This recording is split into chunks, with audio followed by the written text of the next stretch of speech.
할렐루야. 오늘도 우리 주님의 은혜와 사랑이 여러분과 함께 하시기를 예수님의 이름으로 축원합니다. 예수님께서 오병이어의 기적을 행하신 이후에 제자들이 흥분하고 있고 백성들도 저분이 우리가 기다리던 그 메시아다. 저분이라면 우리가 이제 굶고 살지 않아도 된다.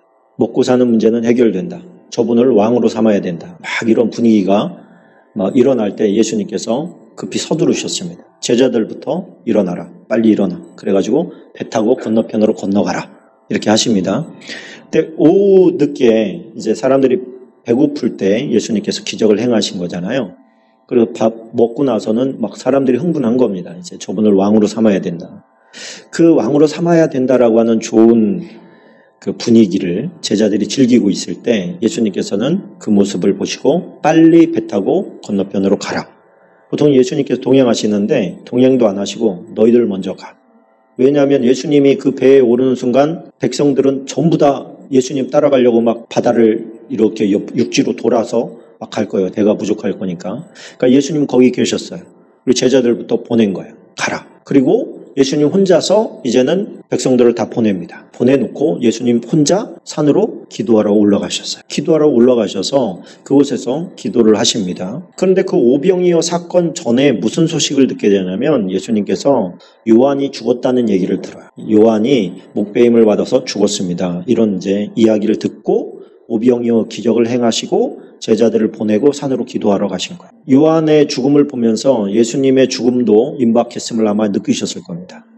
그를 위해서 이제 기도했다고 봐야죠. 그런데 예를 들어서 여세를 몬다면 그 백성들의 인기와 그런 지금 추종하고자 하는 그 열렬한 열정을 모은다면 예수님께서 왕이 되는 것이 실제적인 왕이 되는 것이 어렵지 않았을 수도 있습니다. 근데 예수님께서는 제자들이 그런 것 때문에 흥분하는 것도 원하지 않았고 백성들이 그렇게 흥분하는 것도 원하지 않았어요. 예수님께서 오신 목적이 분명했기 때문입니다. 죽어야 된다는 거죠. 십자가에 못 박혀서 죽어야 된다. 근데 여기에서 제자들도 그렇고 백성들도 그렇고 예수님께 집중해야 되는데 예수님이 만든 오병이어 떡에 집중합니다. 예수님이 주신 것에 집중하는 거야. 예수님이 주실 것에 집중하면 안 됩니다. 예수님께 집중해야 되는 거죠. 예수님이 저 뒤에다 이렇게 예전에 써붙여 놨었는데 예수님께서 주실 것에 기뻐하지 말고 예수님 때문에 기뻐해야 된다. 그게 우리의 목적이거든요. 우리가 기도해서 응답받았다. 이거보다 더 신나고 좋은 건 뭐냐면 예수님이 나랑 함께 계시다는 것을 더 즐거워해야 되는데 함께 계셔서 그래서 이렇게 자꾸 이렇게 하는 거예요. 함께 있어서 뭐가 좋아졌어? 함께 있어서 뭘 주셨어? 자꾸 이렇게 조건을 거는 거예요. 그러면은 그게 참 본 바탕이 좋지 않은 거죠. 그냥 관계가 좋으면 좋은 건데 그렇지 않습니까? 저 사람과 나와 관계가 좋으면 그냥 좋은 거죠. 관계가 좋으면 그냥 그게 끝인 거예요. 하나님의 나라가 이루어진 거거든요. 좋아서 그 사람이 뭐 잘해줬는데 이렇게 나가면 이제 자꾸 변질되는 거예요. 아무것도 해준 게 없는데 해준 게 없으면 어때? 그렇게 돼야 되거든요. 예수님께서 너 죽어라. 그러면 아멘. 그러고 가서 죽으면 되는 거잖아요. 아니, 살려주어도 지금 시원찮을 판에 죽으라고 하십니까? 자꾸 주님께 어떤 조건을 걸려고 그래요. 거기에는 뭐가 있냐면 내가 당신을 믿어줄 테니 내 소원도 이루어 주시오. 이런 어떤 조건적 타협적 신앙이 들어가 있는 거예요. 예수님께서 지금 그들이 예수님의 기적에 취해 있지 예수님에게 취해 있는 게 아니라는 것을 아셨어요.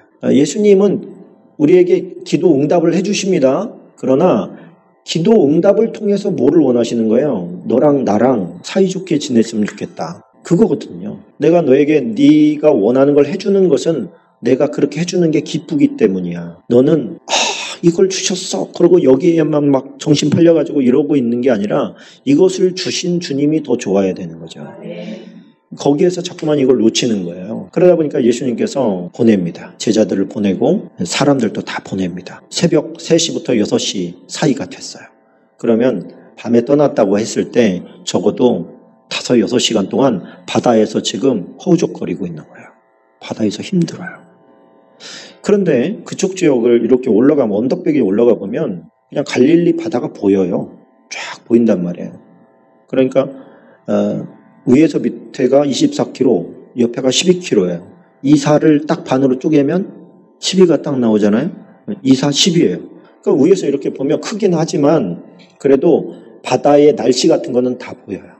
당연하죠. 그러면 예수님께서 지금 풍랑 때문에 고생하고 있는 제자들에게 찾아오신 거잖아요. 시커멓게 깜깜한 밤에. 그런데 예수님께서는 배에 올라서 배 타고 가실 때 제자들이 두려워하는 것을 보고 믿음이 적은 자들아 왜 무서워하냐. 그래서 조금 타박하는 말씀을 하신 다음에 바람아 파도야 잔잔하라 그랬더니 어떻게 됐어요? 잠잠해졌잖아요. 그러면 저쪽에서 지금 제자들이 풍랑 만나가지고 힘든 걸 알아요. 지금 원문을 보니까 역으로 부는 바람을 만난 거예요. 예수님이 저 건너가라 그랬는데 바람이 막 이쪽으로 막 부는 거예요. 그리고 이 갈릴리 바다는 이렇게 푹 들어간 곳에 있잖아요. 보통은 바람이 지중해에서 이렇게 타고 올라가 버리는데 만약에 타고 올라가다가 이쪽에 어떤 기류를 만나게 되면 이 가운데서 확 돌아버리는 거예요. 그러면은 순식간에 거기가 아주 날뛰는 바다가 되는 것이죠. 그러다 보니까 예수님은 그 광경을 알고 있었어요? 모르고 있었어요? 알고 계셨어요. 그러면은 생각을 해보세요. 바람과 파도를 잠잠케 하실 주님이 저기 고생하고 있으니까 바람과 파도야 잔잔해라. 우리 제자들이 지금 지나가야 된다. 그렇게 하면 순종했을 거 아닙니까? 근데 예수님께서 그거 안 하시잖아요? 지금 걸어가시잖아요? 거기로 걸어가시는 거예요. 이미 제자들은 못 느끼고 있었지만 이미 그 배는 예수님의 손에 붙잡혀 있는 상태예요. 이미. 그러나 바람과 파도가 치도록 허용한 상태예요. 일부러 그러신 거예요. 왜 그러셨을까요? 그게 궁금한 것이죠. 우리나라가 예를 들어서 시궁창 그러면 하수도가 생각나십니까? 아니면 어떤 꼬인 인생이 생각나십니까? 정치판이 생각나시는군요. 유대인들에게 있어서 바다 그러면 우리가 생각하는 그런 바다가 아니에요. 이 사람들의 문화적 배경을 보면 바다는 혼란한 세상을 의미해요. 혼란스러운 세상이에요. 앞을 알 수가 없고 언제 세대가 바뀌어버릴지 또 상황이 바뀌어버릴지 알 수 없는 두려움의 대상이에요. 바다는. 그래서 우리가 성경에 보면 물이 바다 덮음같이 이런 찬양들이 있잖아요. 우리가 굉장히 웅장하게 하니까 참 좋은 것 같지만 거기에서 나오는 바다는 혼란한 세상을 말하는 거예요. 우리가 살고 있는 이 세상에 물이라고 하는 것은 여기서 빗물도 있고 에스겔서에 나오는 성전에서 흐르는 물도 있어요.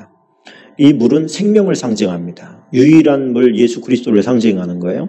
이 유일한 예수 그리스도가 온 세상을 다 덮어버리는 것을 말하는 거예요.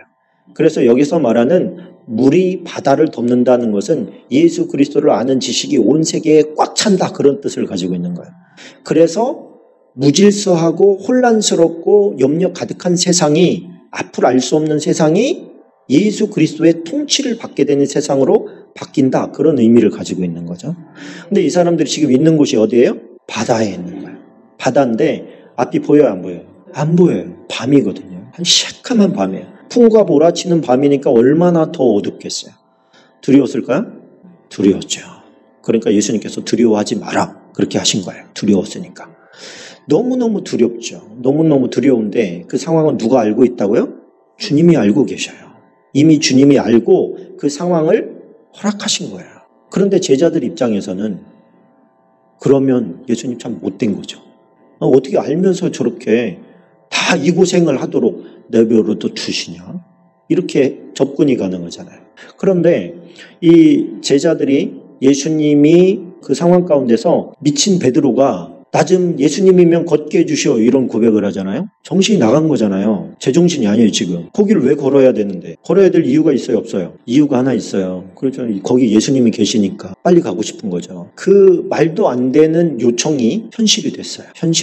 그게 그 상황을 지금 예수님께서 만들고 싶어서 지금 예수님께서 연출하신 거다. 저는 그렇게 보거든요. 베드로의 성격을 다 파악하신 거죠. 베드로가 아마 이 상태에서 가면 걔는 분명히 나도 글로 갈래요 이렇게 얘기할 거야. 내가 그런 상황을 만들어서 교훈을 좀 줘야 되겠다. 근데 여러분 예수님께서 물 위를 걸으신다고 할 때 딱 떠오르는 생각이 있으면 말씀해 보세요. 지금 예수님께서 처음 걸으셨나요? 창세기 1장 2절에 보면 하나님께서 성경에 보니까 땅이 혼돈하고 공허하며 흑암이 깊음 위에 있고 이게 유대인들이 생각하는 바다예요. 그런데 하나님의 영은 수면 위에 운행하시니라. 원어를 보니까 걸으신 거예요. 수면 위를 다니신 거야. 그러니까 예수님이 금방 떠오르죠. 이게 어떤 상징성을 가진 게 아니라 예수님께서는 그냥 원래 물 위를 걸어 다닐 수 있는 분이셨구나. 이 영적으로 풀더라도 혼란한 세상 위에 초월자로 계신 분이신 거죠. 그리고 그 초월자적인 그 액션이 지금 베드로에게 일어난 거예요. 누구도 그렇게 살으라고. 우리도 그렇게 살아라고. 세상에 함몰되지 말고, 그렇죠? 두려워해가면서 똑같이 바다만 나가면 제자들은 책망을 들어요. 왜 이렇게 두려워하냐? 내가 옆에 있는데 왜 이렇게 두려워하냐? 예수님이 옆에 계십니까? 아멘입니까? 그럼 제일 먼저 없어져야 될 게 뭐예요? 두려움이에요. 염려가 없어져야 돼요. 모든 것을 다 예수님의 손 안에 있다. 예수님의 손 안에 있는 건데 우리가 그 사실을 믿지 못하면 배를 의지하게 됩니다. 왜 누구는 배 밖으로 나오고 누구는 왜 배를 붙잡고 있냐는 거예요. 이 배가 뭐냐는 배. 여러분에게 배는 뭐예요? 돈, 그렇죠? 돈, 지위, 직장, 남편일 수도 있고 그게 뭐가 됐든 우리는 나를 여기를 벗어나면 위험을 느끼는 어떤 것이죠. 돈이 없을 때 만약에 내가 위협을 느끼고 두려움이 엄습해. 그러면 돈이 배예요. 배. 그 배에 갇혀 있는 거예요. 꼼짝 못하는 거죠. 예수님한테 예수님 나도 물 위를 걷게 해주세요. 당신에게 갈 수 있게 해주세요. 라고 하는 이런 생각은 어떻게 나오는 걸까요? 예수님 곁에 가고 싶은데 내가 물 위를 걷는다. 이런 복잡한 생각을 할 수 있는 사람은 아니거든요. 베드로가. 뭐냐면 예수님 곁에 머무는 사람에게 주어지는 특권이에요. 초월자적인 삶을 사는 거죠. 세상의 물질에 붙잡혀서 살고 또 세상의 음란과 더러운 것과 이런 갈라디아에서 나오는 온갖 추하고 악한 것들에 사로잡혀서 살아가는 게 아니라 예수님에게 시선을 맞추고 살면 그 세상을 걷는 초월자적인 삶을 살아가는 거예요. 우리에게 원하시는 거예요. 주님이. 너네들 그냥 뭘 먹을까 마실까 막 거기에서 허우적거리지 말고 하나님의 영광 안에서 그 나라를 위해서 초월자적인 삶을 살아라. 그러면서 가는 거죠. 베드로가 빠져요, 안 빠져요? 빠져요. 베드로가 가다가 뭘 보죠? 바람과 파도를 봐요. 뭐를 놓쳐요, 지금? 예수님을 놓쳐요. 시선이 예수님을 놓쳐버렸어. 그럼 어떻게 돼요? 세상 가운데 함몰돼요. 여러분, 저희가 우리 아내랑 같이 목회를 하다가 언제 갑자기 답답해지고 두려워지겠어요? 세상 친구들이랑 비교할 때 갑자기 수렁으로 들어갑니다. 아무것도 없어. 도대체 뭐하고 산 거냐? 쟤네들은 집이라도 있고 노후 대책이라도 하고 그런데 이건 뭐야? 아무것도 없어. 뭐예요 이게? 갑자기 시선이 세상 바라보고 있는 세상의 기준에 맞추는 거예요. 이제까지 그런 거 없어도 초월자적인 삶을 산 거예요. 어떻게 보면 여기까지 살게 하셨어요. 그런데 그걸 못 보고 갑자기 세상 얘기를 듣는 순간에 이거 뭐 하고 있는 거지? 이런 생각이 갑자기 두려움이 확 들어오는 거죠. 우리가 그럴 때 누구 불러야 돼요? 주님 불러야 돼요. 주님, 날 좀 건져주세요. 날 좀 건져주세요. 근데 예수님 건져주셔요. 근데 그것까지도 예수님의 연출이에요. 너희들 이렇게 될 건데 그때 어떻게 해야 되냐? 베드로처럼 해. 이런 거죠. 베드로처럼 해. 그리고 나에 대한 시선을 멈추지 마. 멈추지 마. 바람을 두려워하지 않는 사람들이 있어요. 그게 누굴까요? 서퍼들이에요. 서퍼들. 이 서퍼들이 바다로 나갈 때는 큰 바람이 불어야 큰 파도가 오기 때문에 큰 바람일수록 좋아해요. 이 사람들이 의지하는 게 뭐예요? 보드예요. 보드. 서핑보드. 이 보드 딱 하나 의지하는 거예요. 근데 이 하나는요. 묶여 있어요. 두 개가. 발에 묶여 있고 하나는 보드에 묶여 있어요. 그러면 떨어져요? 안 떨어져요? 안 떨어져요. 얘가 내 옆에 있는 한 얘는 안 가라앉거든요. 어떤 일이 있어도 얘는 안 가라앉죠. 그러니까 이 사람은 뭐예요? 물에 빠져도 괜찮다 이거예요. 그냥 옆에 올라가면 돼. 큰 파도가 와도 큰 파도는 나에게 뭐를 줘? 더 큰 즐거움을 주는 거예요. 스릴을 주는 거예요. 그러니까 파도를 즐기는 거죠. 근데 이게 없으면 어떻게 되죠? 파도는 갑자기 두려운 존재가 돼요. 그를 집어삼키는 존재가 돼요. 우리에게 이 보드는 예수님과 같은 분입니다. 예수님이 내 옆에 계시냐? 질문을 해야 돼요. 예수님이 내 상황을 알고 계시냐? 그렇지. 예수님 날 사랑하시냐? 그렇지. 그럼 이건 뭐지? 예수님께서 허락하신 거네. 그러면 난 한번 이걸 즐겨봐야 되겠다. 그러고서 주님 앞에 기도하는 거예요. 불안한 마음이 들면 주님 불안하네요. 걱정되네요. 나 좀 붙잡아 주세요. 염려가 되네요. 걱정이 되네요. 불안하네요. 붙잡아 주세요. 그럼 주님이 꺼내주시잖아요. 네? 꺼내주시잖아요. 그렇게 할 때 주님께 시선을 고정하고 어떻게 보면 내가 상상도 못하는 것을 기도할 수 있는 것을 주님이 원하실 수도 있어요. 우리가 생각할 수 있는 수준에서 요만한 거, 주님이 생각해도 뻔한 거, 이런 것들 말고 훨씬 더 초월적인 거, 진짜 주님이니까 가능한 거, 이런 거를 우리도 기도할 수 있어야 될 줄로 믿습니다. 우리에겐 그게 뭔지 모르겠어요. 각자마다 많이 다르겠지만 주님, 나도 베드로처럼 말도 안 되는 거지만 주님을 믿으니까, 주님과 함께 그곳에 있고 싶으니까 하나님의 영광이 있는 그곳을, 하나님이 하시는 그것을 나도 할 수 있게 도와주십시오.